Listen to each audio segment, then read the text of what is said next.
Pita Shukla. Welcome you all to your own channel Target for IQ. In this video we will cover 50 MCQs of Constitution. ठीक है, तो चलिए हम start करते हैं. Question number 1 देखेंगे. In which year first general election to Lok Sabha were held in India. कौन से साल में फर्स्ट जनरल इलेक्शन लोकसभा का इंडिया में हुआ था. Option 1 1948, option B 1949, option C 1950, option D 1951. तो इसका आंसर है फर्स्ट का डी, 1951 में हुआ था. सेकंड देखेंगे. Which among the following parts of constitution of India includes the concept of welfare state. हमें बताना है कॉन्स्टिट्यूशन ऑफ इंडिया के कौन से पार्ट में वेलफेयर स्टेट के कॉन्सेप्ट को इंक्लूड किया गया है. Option A preamble, option B fundamental rights, option C directive principles, option D fourth schedule. तो इसका है ऑप्शन सी, हमारे directive principle of state policy में. ठीक है, तो सेकंड का ऑप्शन सी करेक्ट है. थर्ड देखेंगे. Who was the interim president of first constituent assembly. First constituent assembly के इंटरिम प्रेजिडेंट कौन थे. तो ये थे हमारे सच्चिदानंद सिन्हा जी. कौन थे. सच्चिदानंद सिन्हा जी. तो थर्ड का ऑप्शन बी करेक्ट है. ठीक है, थर्ड का ऑप्शन बी करेक्ट है. नेक्स्ट देखते हैं. Constitution 103rd act 2019 has made amendment to which of the following parts of the constitution of India. जो हमारा 103rd अमेंडमेंट एक्ट है 2099 में, ये कॉन्स्टिट्यूशन के कौन से पार्ट में बना है हुआ है. तो A fundamental rights, B fundamental duties, C directive principle of state policy, D temporary provision. तो फोर्थ का ऑप्शन हमारा ए करेक्ट है, फंडामेंटल राइट्स. फिफ्थ देखेंगे. Which among the following committees recommended to set up an equal opportunity commission. हमें बताना है कौन सी committee ने रिकमेंड किया था इक्वल अपॉर्चुनिटी कमीशन को सेटअप करने के लिए. Option A Sarkaria commission, B Sachar committee, C Bhagwati committee, D Chawla committee. तो फिफ्थ का ऑप्शन हमारा बी है, सचर कमेटी. ठीक है. सिक्स देखेंगे. Which amendment of the constitution added administrative tribunal. कौन सा अमेंडमेंट है कॉन्स्टिट्यूशन का जिसने एडमिनिस्ट्रेटिव ट्रिब्यूनल को ऐड किया था. तो सिक्स का हमारा ए है, 42nd अमेंडमेंट एक्ट ने हमारे एडमिनिस्ट्रेटिव ट्रिब्यूनल को ऐड किया था. नेक्स्ट देखेंगे. Which among the following is also called as lengthiest amendment to Indian constitution. हमें भाई इसमें बताना है इंडियन कॉन्स्टिट्यूशन में सबसे लेंथियस्ट अमेंडमेंट किसको कहा जाता है. A 24th amendment, B 30th amendment, C 40th amendment और डी 42nd अमेंडमेंट. तो इसका सेवन्थ का हमारा 42. इसको मिनी कॉन्स्टिट्यूशन भी कहते हैं. ठीक है, तो ये भी क्वेश्चन इंपॉर्टेंट है यहाँ पे कि मिनी कॉन्स्टिट्यूशन कौन से अमेंडमेंट एक्ट को कहा जाता है. 42nd अमेंडमेंट को कहा जाता है. एट्थ देखेंगे. Which of the following constitutional amendment has authorise the president to publish authoritative Hindi translation of the constitution of India. हमें इसमें बताना है कौन से कॉन्स्टिट्यूशनल अमेंडमेंट ने एक ऑथराइज किया था प्रेसिडेंट को कि वो अथॉरिटेटिव हिंदी ट्रांसलेशन को पब्लिश कर सकेंगे कॉन्स्टिट्यूशन ऑफ इंडिया का. A constitution 55th amendment act, B constitution 56th amendment act, C 57th amendment act, D 58th amendment act. तो एट्थ का हमारा ऑप्शन डी करेक्ट है, ये है 58th अमेंडमेंट एक्ट. नेक्स्ट देखेंगे. Which of the following is the largest Lok Sabha constituency of India in terms of area. हमें बताना है लार्जेस्ट लोकसभा कॉन्स्टिट्यूंसी कौन सी है इंडिया में एरिया के टर्म्स में. तो इसका है ऑप्शन हमारा बी लद्दाख. नाइन्थ का ऑप्शन बी करेक्ट है. ठीक है, नेक्स्ट देखते हैं. The sixth schedule of the Indian constitution deals with the administration and control of schedule area and schedule tribe in the 4 states of. जो हमारा छठा शेड्यूल है इंडियन कॉन्स्टिट्यूशन का, वो डील करता है कि शेड्यूल एरिया और शेड्यूल ट्राइब के एडमिनिस्ट्रेशन और कंट्रोल से. और वो 4 स्टेट कौन कौन से हैं. तो option A Manipur, Mizoram, Tripura and Nagaland. Option B Assam, Meghalaya, Tripura, Mizoram. Option C Assam, Meghalaya, Arunachal Pradesh, Nagaland. D Assam, Meghalaya, Mizoram and Nagaland. तो 10th का ऑप्शन हमारा बी करेक्ट है. ठीक है, असम, मेघालय, त्रिपुरा और मिजोरम. नेक्स्ट देखेंगे. Which of the following writs guaranteed personal freedom. हमें बताना है कौन सी रिट्स जो है हमारे पर्सनल फ्रीडम की गारंटी देती है. इसका 11th का ऑप्शन हमारा सी है, हैबेस कॉर्पस हमारी पर्सनल फ्रीडम की गारंटी देती है. हैबेस कॉर्पस में क्या होता है, हमें 24 घंटे के अंदर जिसको हमें पुलिस अरेस्ट करती है उसको मजिस्ट्रेट के सामने प्रेजेंट करना होता है to have the body. 12th देखेंगे. Which of the following countries have unitary model of government. कौन सी कंट्री है जिसका यूनिटरी मॉडल है गवर्नमेंट का, ठीक है। 12th का है हमारा सी, फ्रांस। 12th का option C is correct. Next देखेंगे 13th, how many members are nominated by the president to Rajya Sabha. President के द्वारा कितने मेंबर नॉमिनेट किए जाते हैं राज्यसभा में? तो टोटल 12 मेंबर्स, ठीक है। तो 13 को ऑप्शन डी करेक्ट है। 14 देखेंगे, which of the following is not appointed by the president of India. इसमें से कौन से हैं जो हमारे प्रेसिडेंट ऑफ इंडिया के द्वारा अपॉइंट नहीं किए जाते, यहाँ पे नहीं पूछा है, ठीक है। A prime minister, B chief election commissioner, C vice president, D governor. तो 13th का ऑप्शन हमारे डी है। 14th का ऑप्शन हमारा सी करेक्ट है, वाइस प्रेसिडेंट। जो वाइस प्रेसिडेंट है वो प्रेसिडेंट के द्वारा डायरेक्ट अपॉइंट नहीं किए जाते, ठीक है। नेक्स्ट देखेंगे 15th question, which constitutional amendment stated that a member of either house of parliament who is disqualified on the ground of defection shall also be disqualified to be appointed as a minister. हमें बताना है कौन सी constitutional amendment के द्वारा ये कहा गया है, बताया गया है कि जो भी पार्लियामेंट के जो मेंबर्स हैं जो डिस्क्वालीफाई हो गए हैं on the ground of defection में, ठीक है, तो वो क्या होंगे, वो मिनिस्टर के तौर पे भी अपॉइंट नहीं हो सकते।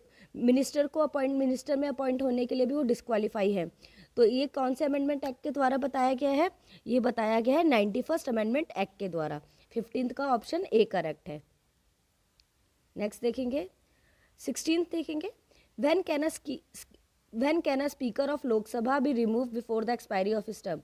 कब लोकसभा के स्पीकर को रिमूव किया जा सकता है? उसका एक्चुअल टाइम पीरियड है, जितने दिनों तक वो रह सकते हैं, उससे पहले। वो कब होगा? If the prime minister decides हो, या B if both the houses of parliament passes a resolution to this effect, C if the president recommends the prime minister, D if the Lok Sabha passes a resolution to this effect. तो इसका है D.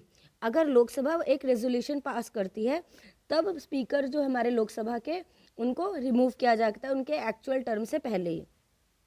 17 देखेंगे, eight which stage of discussion a bill is publish in the gadget of India. इसमें बताना है कि कौन से स्टेज में जो बिल का डिस्कशन होता है वो पब्लिश किया जाएगा गैजेट ऑफ इंडिया में। जो भी हमारा बिल का डिस्कशन हुआ है किस स्टेज में ये गैजेट ऑफ इंडिया की गैजेट में पब्लिश किया जाएगा, तो ये करा जाएगा हमारा फर्स्ट रीडिंग में। 17th का ऑप्शन ए करेक्ट है। नेक्स्ट देखेंगे, which of the following article of the constitution deals with the centre state financial relation. हमें बताना है कि कॉन्स्टिट्यूशन का कौन सा आर्टिकल है जो सेंटर स्टेट फाइनेंशियल रिलेशन से डील करता है। Option A article 293 to 111, article 258 to 268, article 268 to 293, none of the above. तो 18th का हमारा ऑप्शन सी करेक्ट है, article 268 to 293, option C is correct. 19 देखेंगे, what is the maximum time period for which president rule can be extended.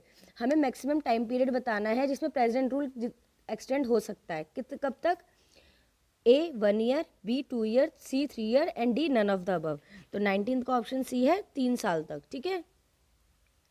20 देखेंगे, which of the following article have never been implemented in India. इसमें से कौन सा article जो कभी implement ही नहीं हुआ इंडिया में, तो इसका हमारा 20 सी, आर्टिकल 360, ठीक है। नेक्स्ट देखेंगे, what are the limitation on the sovereignty of parliament in India. हमें लिमिटेशन बतानी है किसमें? पार्लियामेंट इन इंडिया की सोवरेनिटी पे। क्या लिमिटेशन हो सकती है? A written constitution, B federalism, C judicial review, D all of the above. तो 21 का ऑप्शन हमारा डी है, ऑल ऑफ द अबव। ये सारी लिमिटेशंस है इंडिया के पार्लियामेंट की सोवरेनिटी पर, ठीक है। 22 देखेंगे, which portion of the Indian constitution reflects the mind and ideals of its framer. हमें बताना है इंडियन कॉन्स्टिट्यूशन का कौन सा पोर्शन है जो हमारे फ्रेमर्स थे कॉन्स्टिट्यूशन के, उनके माइंड्स और उनके आइडियल्स को रिफ्लेक्ट करता है, बताता है। A preamble, B fundamental rights, C directive principles, D fundamental duties. तो 22 का ऑप्शन हमारा ए करेक्ट है, प्रियम्बल। 23 देखेंगे, which of the following was adopted after the entire constitution was enacted. इसमें से क्या अडॉप्ट हुआ था जब पूरा कॉन्स्टिट्यूशन इनेक्ट हो चुका था उसके बाद? A preamble, B fundamental rights, C DPSP, D none of the above. तो 23 का ए। 24 देखेंगे, the preamble of the constitution was prepared by, जो प्रियम्बल है हमारा कॉन्स्टिट्यूशन का किसके द्वारा प्रिपेयर किया गया है? सी पंडित जवाहरलाल नेहरू, सरदार पटेल, सी महात्मा गांधी, डी सुभाष चंद्र बोस। तो 24 के ए है पंडित जवाहरलाल नेहरू के द्वारा। तो 24 का ऑप्शन ए करेक्ट है, पंडित जवाहरलाल नेहरू। नेक्स्ट देखेंगे, प्रियम्बल क्या है? Part of the constitution, not form part of the constitution, only an introduction, not forms part of the constitution and none of the above. तो 25 का हमारा ऑप्शन ए करेक्ट है, ठीक है।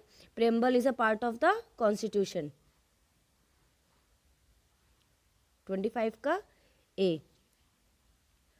26 देखेंगे, the question whether the preamble of the constitution of India is a part of the constitution of India was raised for the first time before the supreme court in which of the following case. हमें ये बताना है कि जो question आता है कि preamble constitution का पार्ट है या नहीं, वो फर्स्ट टाइम कौन से केस सुप्रीम कोर्ट के पास कौन से केस में आया था? First A रेबेरुबरी union, B Golaknath versus state of Punjab, C Keshavananda Bharti versus state of Kerala, D Indira Gandhi versus Rajnarayan के केस में। तो 26 का हमारा ए है, इन रेबेरुबरी यूनियन के केस में हमारे पास ये आया, क्वेश्चन रेज हुआ था सुप्रीम कोर्ट के पास कि प्रियम्बल कॉन्स्टिट्यूशन का पार्ट है या नहीं, ठीक है। 27 देखेंगे, इन रेबेरुबरी union 1960 the supreme court held that preamble is, रेबेरुबरी union के केस में सुप्रीम कोर्ट ने हेल्ड किया था कि preamble is a part of constitution, B not part of constitution, C only an introduction and not a part of constitution, D none of the above. तो 27 का हमारा option B correct है। Supreme court ने कहा था preamble is not a part of the constitution, but ये overrule हो गया था केशवानंद भारती के केस में जिसमें कहा था preamble is a part of the constitution. 28 देखते हैं, who describe the preamble of the constitution as an identity card of the constitution. किसने डिस्क्राइब किया था प्रियम्बल को कि वो एक आइडेंटिटी कार्ड है कॉन्स्टिट्यूशन का?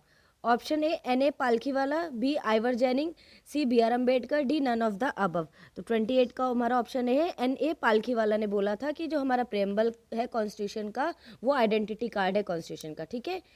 29 देखेंगे, who among the following describe the preamble as the horoscope of our sovereign democratic republic. किसने डिस्क्राइब किया था कि जो प्रियम्बल है as the horoscope of our sovereign democratic Republic?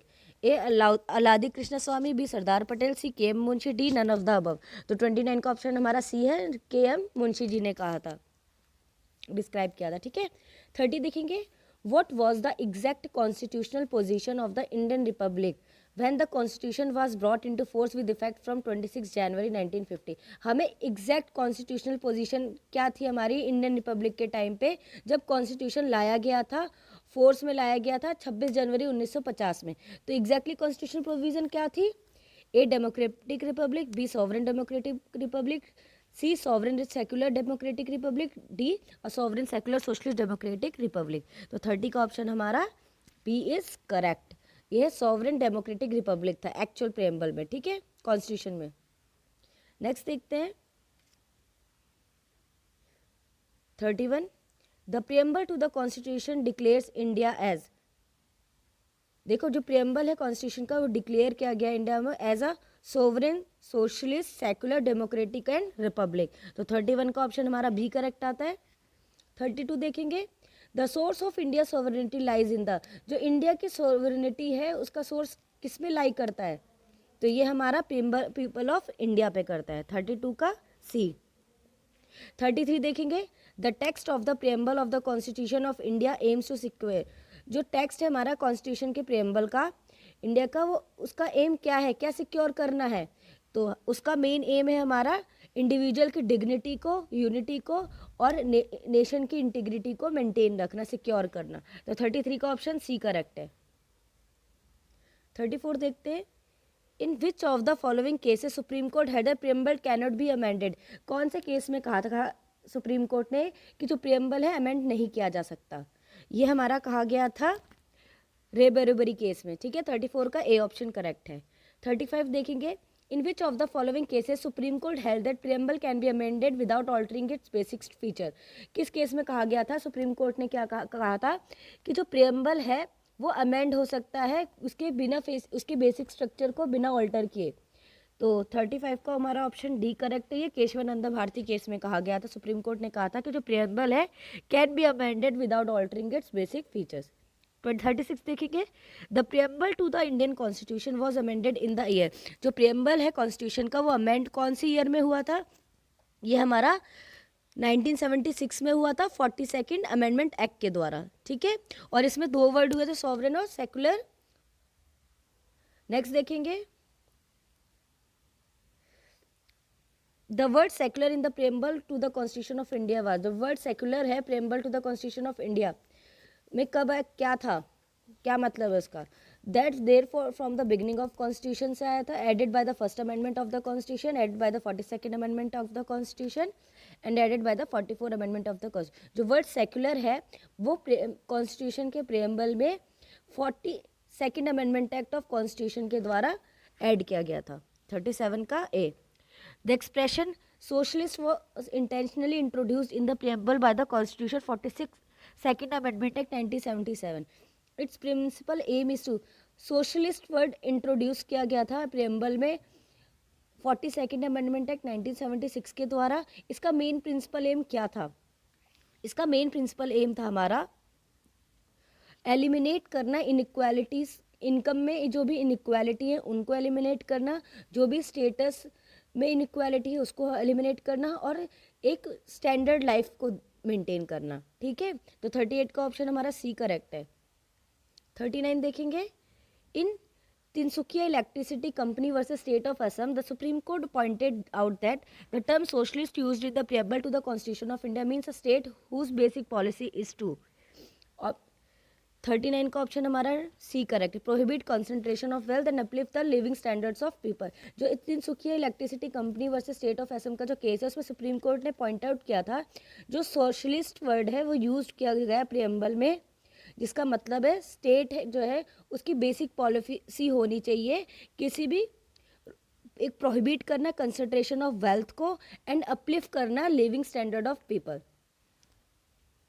40 देखेंगे, in the case of Good Governance India Foundation and another Union of India and another, the Supreme Court dismissed the petition against the use of the word dash in preamble to the Constitution. तो 40 का option हमारा A correct है, socialist. Case of good governance India foundation and another union of India and another case में supreme court ने dismiss करी थी petition against the word socialist, ठीक है। 41 देखेंगे, the following are enshrined in the preamble to the constitution of India. Following words जो है ना कॉन्स्टिट्यूशन के प्रेम्बल में इंश्राइन की गए हैं। First, equality of status and opportunity. B, liberty of thought, expression, belief, faith and worship. C, justice, social, economic and political.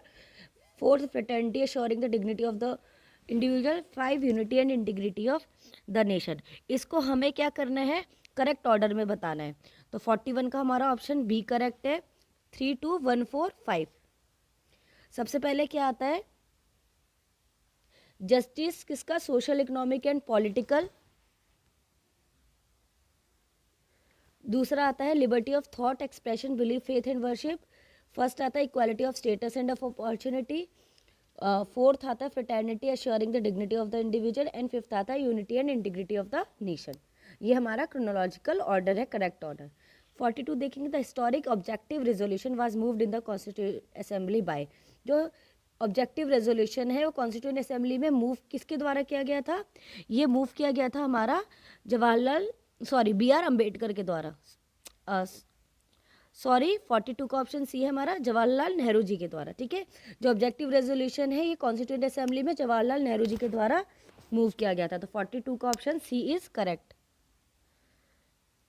43 देखेंगे, which of the following cases it was said by the Supreme Court in 2005 that it is well accepted by thinkers, philosophers and academicians that if justice, liberty, equality and fraternity including social, economic and justice, political justice, golden goals set out in the preamble of the constitution are to be achieved, the Indian constitution has to be educated and educated with excellence। ये बातें किस में कही गई थी?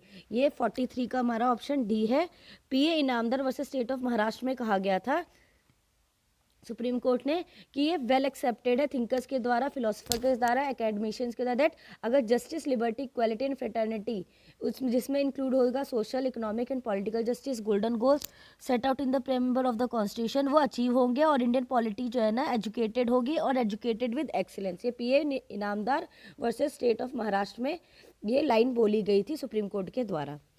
44 देखेंगे, which of the following country introduced a preamble in its constitution for the first time. कौन सी country ने इंट्रोड्यूस किया था प्रियम्बल फर्स्ट टाइम? तो ये है हमारा 44 का ए, यूएसए ने। ठीक है, फर्स्ट टाइम यूएसए ने इंट्रोड्यूस किया था प्रियम्बल अपने कॉन्स्टिट्यूशन में। 45 देखेंगे, the ideals of liberty, equality and fraternity in the preamble is inspired by. जो आइडियल है हमारा liberty, equality and fraternity preamble में, वो किसके द्वारा इंस्पायर किया गया था? तो ये इंस्पायर हुआ था हमारा फ्रेंच रेवोल्यूशन के। ठीक है, 45 का बी। 46 देखेंगे, how many times has the preamble to the constitution of India amended. कितनी बार कॉन्स्टिट्यूशन ऑफ इंडिया अमेंड ही हुआ है? प्रियम्बल, कॉन्स्टिट्यूशन का जो हमारा प्रियम्बल है वो कितनी बार अमेंड हुआ है? ये 46 का ए, एक बार। ठीक है, इसमें दो चीज़ अमेंड हुए थे, सोशलिस्ट एंड सेक्युलर। 47 देखेंगे, which of the given schedule of the Indian constitution is included gram panchayat. इसमें बताना है ग्राम पंचायत हमारा कौन से शेड्यूल में आता है इंडियन कॉन्स्टिट्यूशन के। तो ये हमारा आता है 12th में। ठीक है, 47 का हमारा सी करेक्ट है, 12 शेड्यूल। ये क्वेश्चन नंबर 48 है। ठीक है, in dash the president of India can keep a bill for an indefinite period. किसमें जो प्रेसिडेंट ऑफ इंडिया है वो बिल को रख सकते हैं इंडेफिनेट पीरियड के लिए? तो ये हमारा पॉकेट वेटो में। ठीक है, 48 का ए। 49 देखेंगे, as per the Indian constitution the retirement age of chief justice of supreme court of India is. Indian constitution के हिसाब से जो सुप्रीम कोर्ट ऑफ इंडिया के चीफ जस्टिस है उनकी रिटायरमेंट एज क्या होगी? तो ये एज होगी हमारी 65 ईयर्स। ठीक है, 49 का डी करेक्ट है। 50 देखेंगे, which part of the Indian constitution deals with the government in the state. कौन सा पार्ट जो इंडियन कॉन्स्टिट्यूशन का डील करता है स्टेट की गवर्नमेंट से? ठीक है, तो ये है 50 का बी, पार्ट 6। आई होप हमारी वीडियो आपको पसंद आई होगी, तो प्लीज़ लाइक एंड सब्सक्राइब जरूर करिएगा। और आपको कोई भी क्वेरी है तो आप टारगेट फॉर IQ के नंबर पे आप कुछ कर सकते हैं। ठीक है, थैंक यू सो मच।